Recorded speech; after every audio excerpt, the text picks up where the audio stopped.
Okay.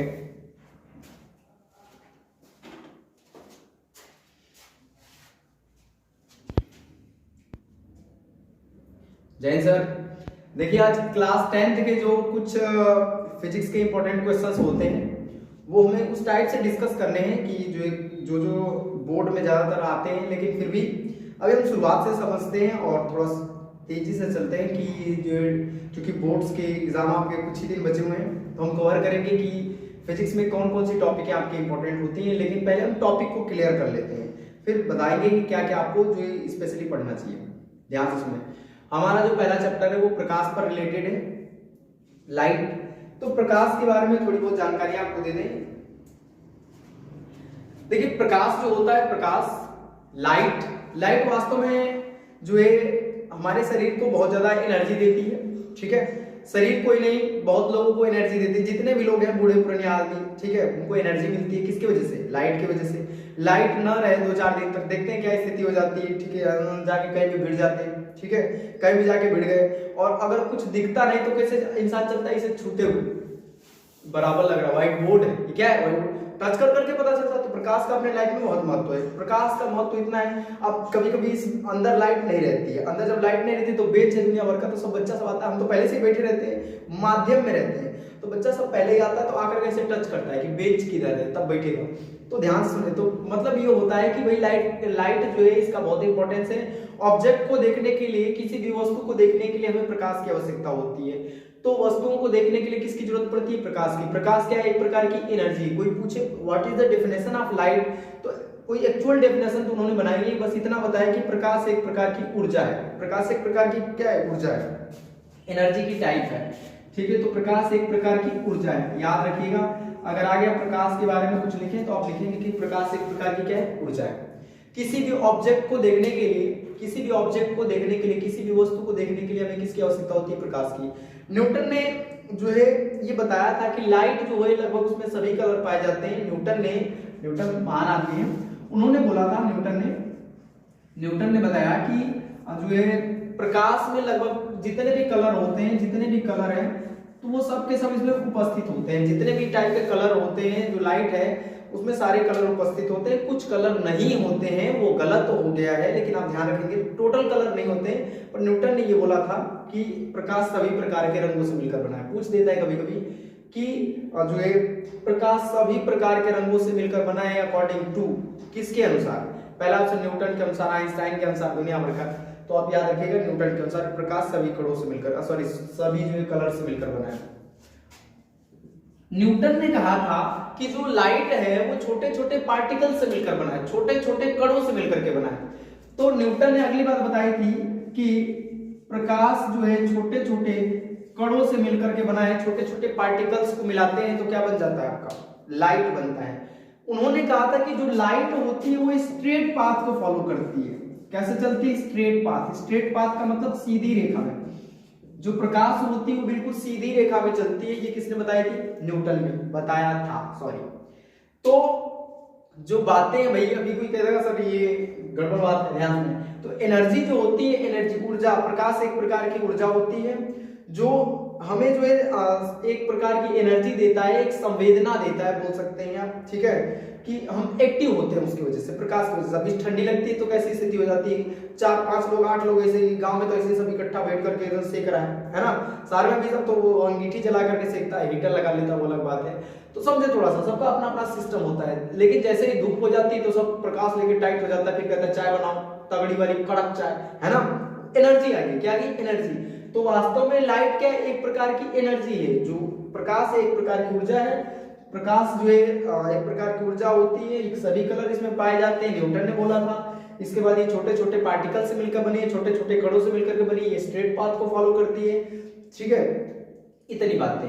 आगे सुने, देखते हैं जरा। एक साइंटिस्ट थे जिनका नाम था रोमन रेंज नहीं, रोमन।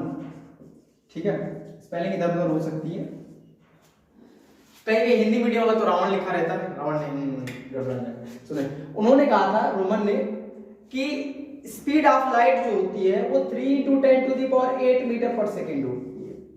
3 × 10⁸ मीटर प्रति सेकेंड। प्रकाश की चाल कितनी होती है? 3 × 10⁸ मीटर प्रति सेकेंड। और प्रकाश जो होता है वो बिल्कुल सीधा चलता है। आप याद रखिएगा, ये जो स्पीड हमने बताया ना वो वैक्यूम में है। कहां पर? वैक्यूम में। कंडीशन ये है, वैक्यूम मतलब होता है हिंदी बोले तो निर्वात। कहां पर? निर्वात में। निर्वात में जो प्रकाश की चाल होती है वो 3.10 मीटर पर सेकेंड होती है। और निर्वात उसको बोलते हैं जहां पे कोई एयर ना हो, ठीक है, जहां पे कोई वायु उपस्थित ना हो, उसको निर्वात कहते हैं। और एक बात आपको और बता दें कि निर्वात एक ऐसा प्लेस होता है और वैक्यूम उसको बोलते हैं जहां पर कोई एयर ना हो। तो अगर एयर नहीं होगा तो जो अर्थ है उसकी ग्रेविटी, बोलिए भाई, अर्थ की जो ग्रेविटी होगी और ये जो मार्कर है इसकी ग्रेविटी, दोनों को मतलब दोनों का जी की वैल्यू इक्वल होगी। और दोनों के लिए जब जी की वैल्यू इक्वल होगी तो दोनों बराबर वेलोसिटी से गिरेगा और इक्वल टाइम पे गिरेगा। ध्यान रखिएगा, इंपॉर्टेंट क्वेश्चन है कि जब भी ये कंपटीशन कभी कभी आ जाते हैं मिक्स करके कि जब भी किसी ऑब्जेक्ट को गिरा रहे हैं तो ऐसा कौन सा प्लेस है कि एक पत्थर और एक जो है ये पेज दोनों इक्वल जो है टाइमिंग पे अर्थ पे गिरेगा, क्योंकि ऑब्जेक्ट को तो जो इक्वल ग्रेविटी से खींचा जाता है। तो नीचे जो एयर फ्लो होती है वो क्या करती है, उस पेज को रोकती हैं। पर वो जो आपका स्टोन है, जो आपका पत्थर है, जो भी आप बोल सकते हैं, जो भी पत्थर है, आप उसको जो है ये जो एयर है वो रोक नहीं सकता है उतना, तो इसकी वजह से वो जल्दी गिर जाता है। तो थोड़ा ध्यान रखेंगे, कभी कभी पूछ देता है कि ऐसा कौन सा स्थान है कि एक इंसान गिरे और एक पत्थर गिरे या फिर एक पेज गिरे, दोनों बराबर टाइम पे गिरेंगे, तो कहेंगे कौन सा स्थान है? निर्वात, वैक्यूम। वैक्यूम होना जरूरी है। इतना समझ आ रहा है? ठीक है, आगे बताते हैं। प्रकाश जो होता है ना, प्रकाश जो होता है वो इस तरह से चलता है, मतलब कहीं पे मैक्सिमा, कहीं पे मिनिमा, कहीं पे मैक्सिमा और कहीं पे मिनिमा। ध्यान रखिएगा, प्रकाश जो है वो तरंग की तरह, वेव की तरह मूव करता है। लाइट जो होती है वो वेव की तरह चलती है, ठीक है, ध्यान रखेंगे। तो प्रकाश जो है तरंगों के रूप में चलता है। याद रखिएगा, इंपॉर्टेंट पॉइंट है कि प्रकाश तरंगों के रूप में चलता है। एक साइंटिस्ट जिनका नाम था फ्रेजनर, क्या नाम था? फ्रेजनर, कहीं फ्रेजनियर लिखा होता है लेकिन याद रखेंगे फ्रेजनर। तो फ्रेजनर ने बताया था, फ्रेजनर, कि प्रकाश जो होता है, जो लाइट होता है, वो वेव की तरह मूव करता है, ऐसे ऊपर नीचे, कहीं पे मैक्सिमा कहीं पे मिनिमा, इस तरह से गति करता है। याद रखिएगा, प्रकाश की तरंगे जो है वो अनुप्रस्थ तरंगे होती हैं, ऐसा साइंटिस्टों ने दावा किया था। याद रखिएगा, एक साइंटिस्ट थे जिनका नाम था हाइगेंस। नाम क्या था? हाइगेंस ने ये दावा करा था और प्रूफ भी करके दिखाया उन्होंने। इन्होंने कहा था कि प्रकाश की जो तरंगे होती है वो अनुप्रस्थ होती है, ठीक है। अनुप्रस्थ हम उसको कहते हैं, अनुप्रस्थ वेव उसको कहते हैं जो ऐसे चलती है, ऐसे करके। जैसे आप रस्सी उठा लीजिए तो रस्सी में जो वेव उत्पन्न होती है वो अनुप्रस्थ टाइप की होती है, ठीक है। ऐसे टॉप और बॉटम, टॉप बॉटम ऐसे चलती रहती है। या फिर कोई आप जब कभी पत्थर फेंकते हैं कभी पानी में, तो उसके जो ऊपर वाला, सबसे ऊपर वाला हिस्सा होता है ऐसे टॉप बॉटम, पानी पानी पानी पानी, समझ रहे हैं? हाँ, वही अनुप्रस्थ तरंगे। कौन सी तरंगे? अनुप्रस्थ तरंगे।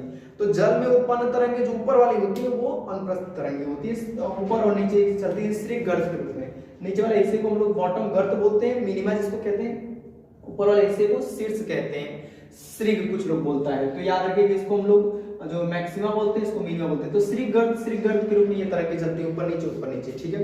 इन्होंने प्रूव करके दिखाया। इन्होंने कहा था कि जो लाइट है उसके लिए सबसे जो उपयुक्त माध्यम होता है, उन्होंने ईथर बताया था। कौन सा? ईथर। जो ईथर होता है आपका, ईथर, वो सबसे बेहतरीन माध्यम होता है। माध्यम का मतलब एक जरिया है। जैसे कहने का मतलब, अगर आपको एक स्थान से दूसरे स्थान तक जाना है तो सबसे बढ़िया माध्यम क्या है? आप कहोगे सर ऑटो है, कोई कहेगा नहीं बाइक है, कोई कहेगा नहीं साइकिल है, कोई कहेगा पैदल है, ठीक है, समझ रहे हैं? तो सबके अपने अपने माध्यम है। तो उसी तरह से जो है उसको चलने के लिए सबसे अच्छा माध्यम क्या है? ईथर।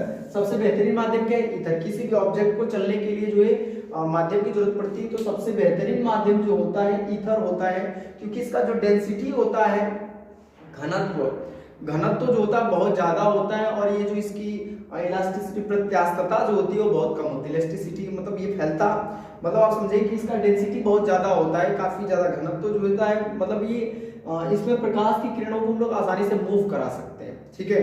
ये बातें किसने कही थी? हाइगेंस ने बताई थी। और इन्होंने प्रूव करके दिखाया कि ईथर वाले जो मीडियम आप ईथर ले रहे हो, ईथर मीडियम ले रहे हो, वो पूरी तरह से उसमें लाइट जो होती है अनुप्रस्थ की तरह ही चलती है। याद रखेंगे। और जो प्रकाश की किरणें अगर रियल में देखा जाए तो वास्तव में अगर हम आपको रियलिटी बताएं, प्रकाश की जो तरंगें होती हैं वो अनुप्रस्थ नहीं होते, वो इलेक्ट्रोमैग्नेटिक वेव होती है। क्या होती है? Electromagnetic wave. लाइट क्या है? वो इलेक्ट्रोमैग्नेटिक वेव है, इलेक्ट्रोमैग्नेटिक वेव, ठीक है, याद रखिएगा। और इसके बारे में किसने बताया था? इलेक्ट्रोमैग्नेटिक वेव, वैद्युत चुंबकीय तरंगे। वैद्युत चुंबकीय तरंगे, प्रकाश की तरंगे क्या है? वो इलेक्ट्रोमैग्नेटिक वेव है। ये क्लास 12 में एक चैप्टर पूरा बन जाएगा, वैद्युत चुंबकीय तरंगे। वैद्युत चुंबकीय तरंगे ध्यान रखेंगे, प्रकाश की तरंगे क्या है? वैद्युत चुंबकीय तरंगे। ध्यान से समझते हैं, देखते चलते हैं। ये पूरा एक चैप्टर है और बहुत अच्छे से डिटेल्ड में इसके बारे में चर्चा करेंगे। तो ये तो लाइट की स्पेशलिटी थी। लाइट में लगभग सारे कलर पाए जाते हैं, लाइट एकदम स्ट्रेट पाथ मूव करता है, सीधा सीधा। ये सब एग्जाम में लिख लेंगे। प्रकाश के बारे में आएगा कि प्रकाश का वर्णन करें, तो आप सारी चीजें इसमें छाप सकते हैं। ठीक है।